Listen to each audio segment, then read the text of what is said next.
Merci de nous joindre pour vous informer. À la une dans ce journal, les créateurs de la carrière CDM sont montés au créneau, fustigeant le mauvais comportement de sujets chinois qui seraient en train de jouer sur la teneur de minerais. Les murs de l'entreprise minière CDM n'ont donc plus envie de le voir. Toujours dans ce journal, nous nous rendons à Moussonoui où un autre soulèvement a eu lieu. Les policiers se sont affrontés avec les créateurs travaillant illégalement dans la carrière COV. Vous aurez à les suivre dans ce journal. Mesdames, Messieurs, bienvenue dans ce journal. Soulèvement ce vendredi 14 juin de créateurs artisanaux et vont dans la concession de l'entreprise minière CDM au quartier Kassoulou. Ils disent être fatigués du mauvais traitement de la part de sujets chinois qui ne respectent pas la qualité de leurs produits en teneur. La police est intervenue pour mettre de l'ordre. Suivi.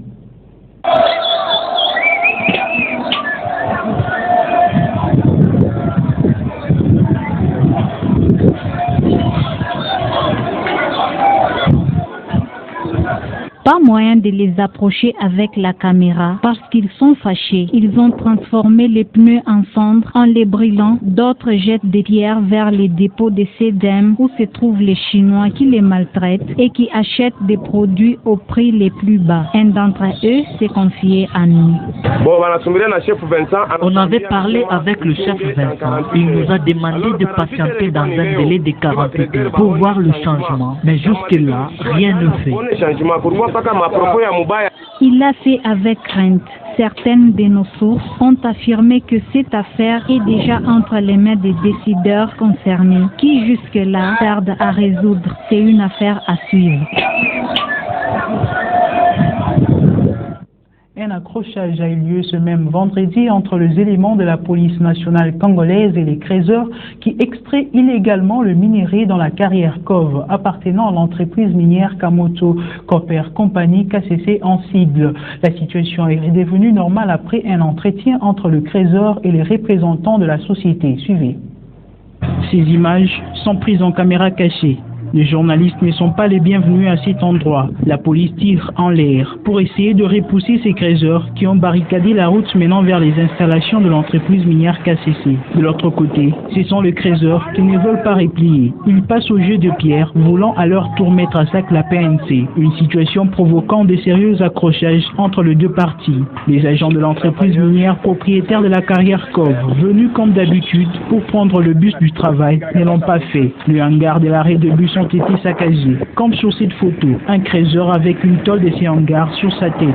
Une vraie inquiétude pour ces agents qui ne comprennent rien des événements. Nous avons trouvé le policier qui s'affrontait avec les créateurs. Notre inquiétude, c'est le fait qu'après ces accrochages, les créateurs ont applaudi, les policiers sont partis et les créateurs sont même rentrés dans la carrière. On ne sait pas ce qui se passe. Les vendeurs qui ont choisi d'office l'avenue Luebo comme lieu de leurs activités ont vu leurs ventes diminuer suite aux tensions survenues cette journée. Regardez-moi très bien. Avec mon âge, je vends la glace. Depuis que je suis entré, je n'ai rien vendu. Qu'est-ce que nos enfants mangeront? Comment allons-nous les scolariser? Ces accrochages ont bien pris fin, à la satisfaction de tous, bien que certains sollicitent la clémence des autorités. Ils nous ont dit que tout ce qui est dans la carrière peut sortir, mais personne ne peut y entrer, ce qui a provoqué la tension. Quelques heures plus tard, un blanc est venu avec sa sécurité. Ils ont regroupé tout le trésor, mais ces blancs parlaient en anglais. Je n'ai rien compris, mais tout le monde a applaudi. Et la délégation du KCC est partie. Même nous, le trésor, nous sommes rentrés. L'entreprise victime des intrusions massives de créateurs entrant illégalement dans leur concession a rappelé au cours d'un communiqué lancé le 13 juillet que cette concession est industrielle, extrêmement dangereuse, où les éboulements et le glissement des terrains sont très fréquents. Poursuite de l'enregistrement en Mwangezi pour les opérations de fente labiale et palatine appelées autrement bec des lièvres. Ces opérations concerneront les enfants et les grandes personnes. Le docteur Billy Mukongo donne plus de détails dans ce propos recueilli par Freddy Sangwa. Il y a une campagne des interventions chirurgicales des becs des lièvres qu'on appelle les fentes labio-palatines qui doit se passer à Mwangezi. Les enregistrements ont déjà débuté de tous les malades avec fente que ce soit des enfants ou des adultes. La campagne est ira du 20 au 25, mais les enregistrements ont déjà débuté depuis les 10 et les enregistrements iront jusqu'au 18 juin. Aucune modalité spéciale, l'enregistrement, les différentes consultations sont tous gratuits et on demande à tous les malades et dans toute la ville d'Écolosie, tous les villages limitrophes d'Écolosie, de venir s'enregistrer en Mangéji parce que les 18, ça sera fin et il y aura un programme opératoire qui sera établi. Le 15 juin de chaque année, le monde célèbre la journée de la lutte contre la maltraitance de personnes âgées. À Kolwezi, plusieurs personnes de troisième âge sont délaissées par leur famille. Elles sont visibles à travers la ville en train de demander quoi manger. Suivez. Le vieillard a déjà atteint son âge ultime.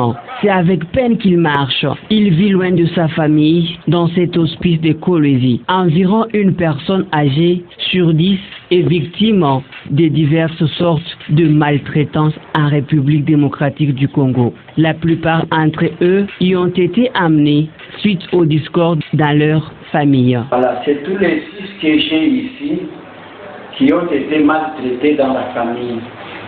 Pourquoi? Puisqu'il y a eu des disputes familiales, il y a eu des malentendus, il y a eu peut-être des mauvaises compréhensions.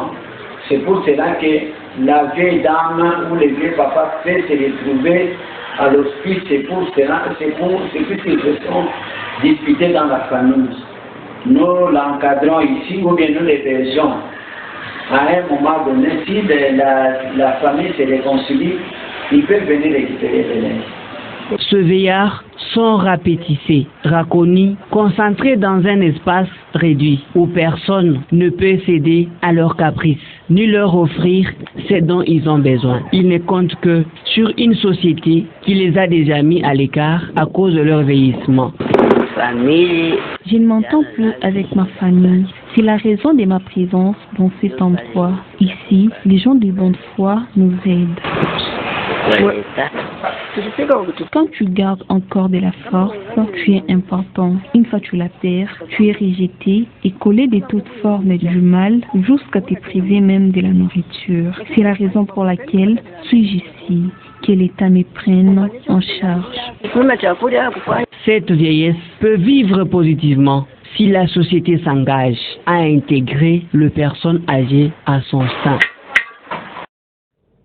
La journée mondiale des donneurs du sang est également célébrée dans le monde entier chaque 14 juin de l'année. À Kolwezi, cette culture n'est pas dans le chef de beaucoup, hormis quelques volontaires, notamment le scout. Ce vendredi, ils s'y sont rendus à l'hôpital général des références Mangéji pour faire le don de sang aux malades. Reportage.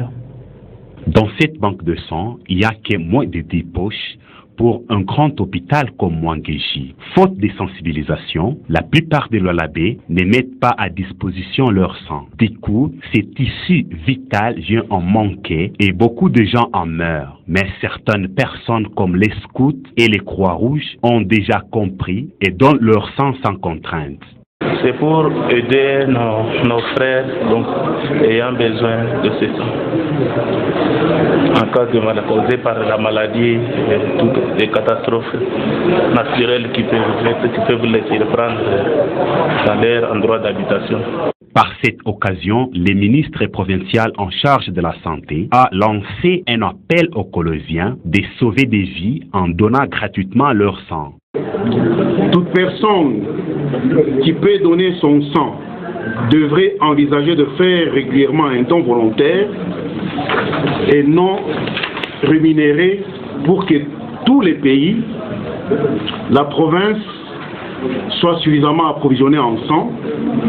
Et enfin, l'accès à du sang et à des produits sanguins sécurisés joue un rôle essentiel dans la couverture sanitaire universelle et c'est un élément fondamental de tous les systèmes de santé efficaces. Qui peut donner son sang? Tout le monde est censé de donner le sang, sauf les gens qui souffrent de la drépanocytose. Donc les SS, eux ne peuvent pas donner le sang. Les femmes enceintes ne peuvent pas donner le sang. les femmes allaitantes ne peuvent pas donner le sang. Mais le reste, à partir du moment qu'il y a une maladie peut-être opportuniste, cela aussi n'est pas éligible pour donner le sang. Les dons du sang permettent chaque jour de sauver des vies. Il permet également aux donneurs de réduire les risques d'accidents vasculaires cérébraux et des risques cardiaques selon plusieurs études. À cette même occasion, certains malades de longue date retenus à l'hôpital général des références Mwangeji se sont vus libérés après le paiement de leurs factures par le gouvernement provincial représenté par le ministre ayant en charge la santé. Les bénéficiaires de cet acte ont affiché leur sourire sur le visage en signe de joie. C'était en présence de notre consoeur Sarah Sompo.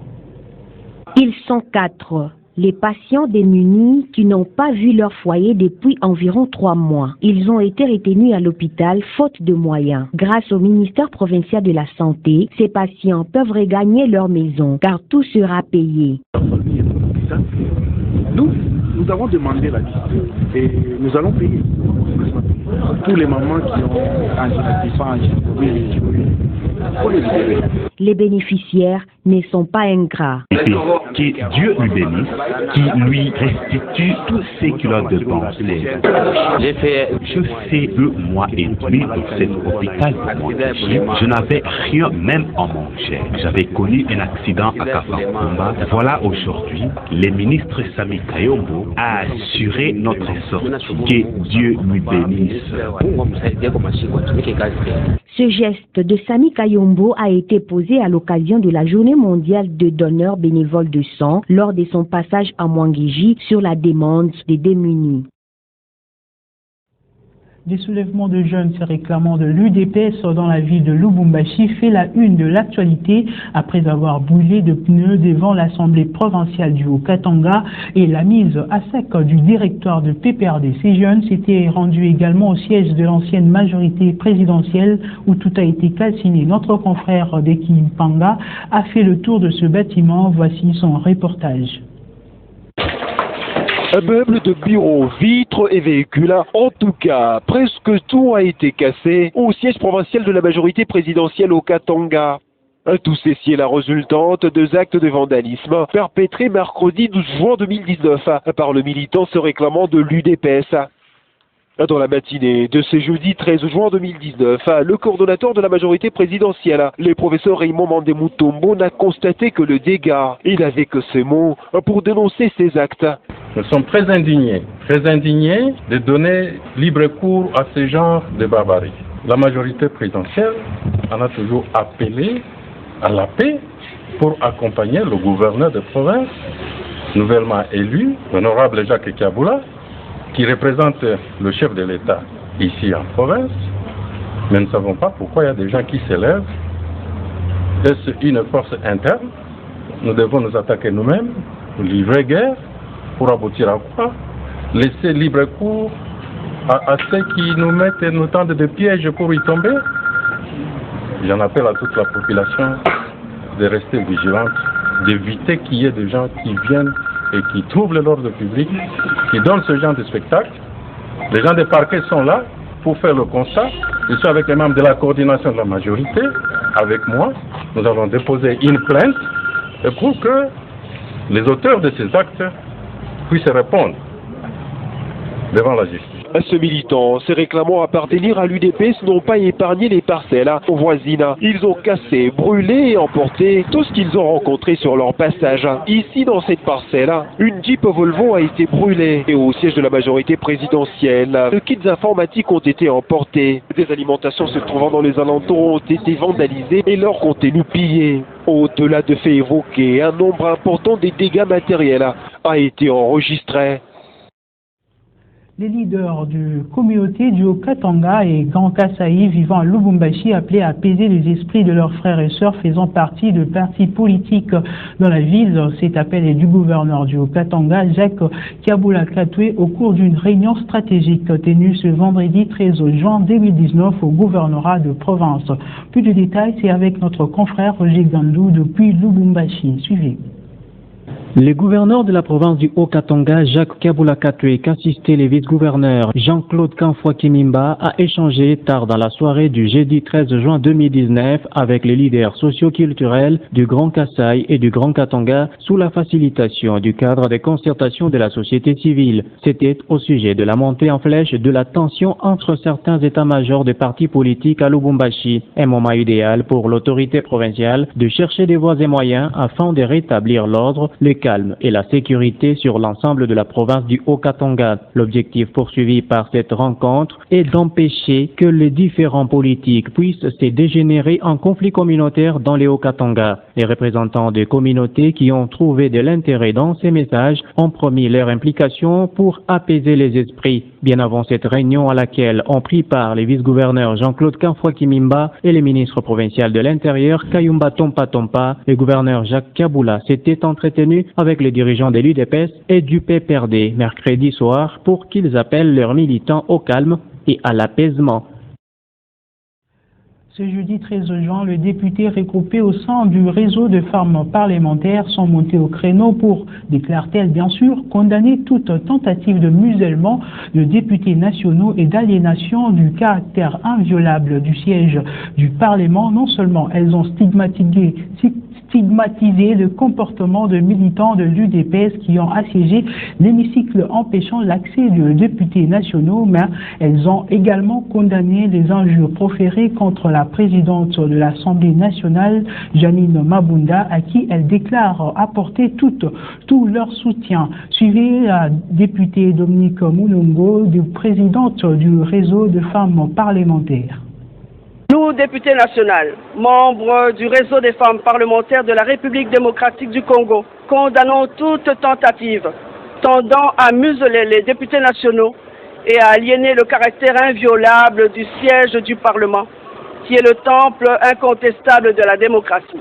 Stigmatisons le comportement peu recommandable des militants de l'UDPS qui ont assailli l'hémicycle en date du 10 juin 2019, empêchant de ce fait l'accès des députés au Parlement, comportement portant atteinte à la dignité des députés, à leur intégrité physique et vandalisant leurs biens.